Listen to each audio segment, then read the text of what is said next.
My name is Kirsten and my story, starting from childhood, I had a great childhood. As far as the religious part of a childhood, I don't have much there to pull from. My mom took my brother and I, starting really young, to different churches throughout Omaha. We went to like a Presbyterian church for 3 months, and then we'd take like 6 months off, and then we'd go to Baptist church for 3 months and take 6 months off, and that was how it was until middle school, and we stopped going.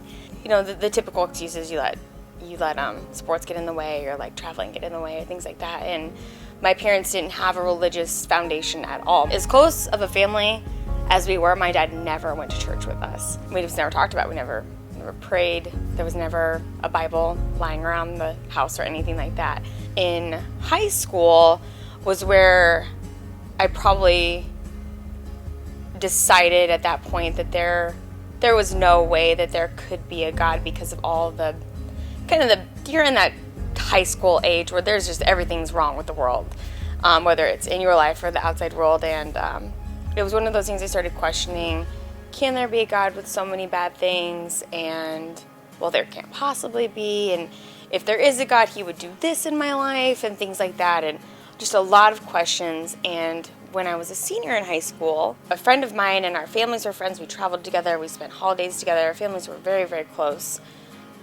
His dad passed away of a heart attack in his arms. And it was just the most tragic thing. And I remember when we were planning for the funeral, the person that was planning for it just said, you know, your sadness, all of your sadness, it's okay, because they're singing in heaven, and that's what they do with their time. So whatever seems like 10 years to us on earth is really just 10 minutes, and they're just singing. And being, you know, the 18-year-old, I was like, that was it. There's no way that there is a God. And then I went off to college, and at the same time, I met my now husband and his family, wonderful family. They are all extremely faithful people, and I really wanted his family to like me, and so I started going to church with them, and that was the only reason I went to church.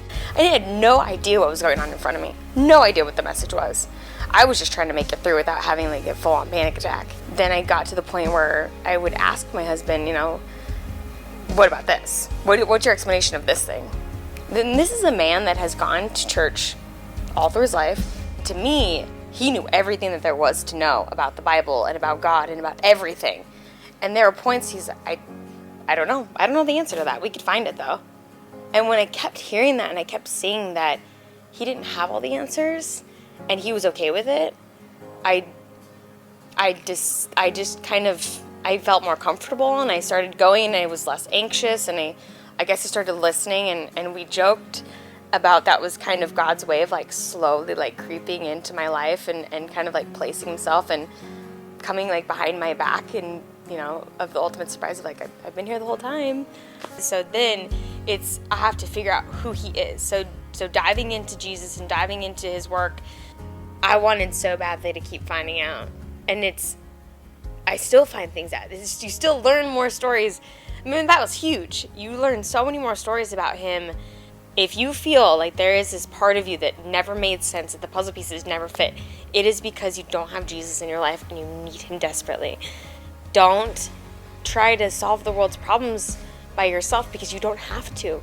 It's like you're not accepting free help. You know, it's like you have this sign that says, I need help desperately, and you're not taking all these hands that are being held out to you. You have nothing to lose and everything to gain by believing in Jesus.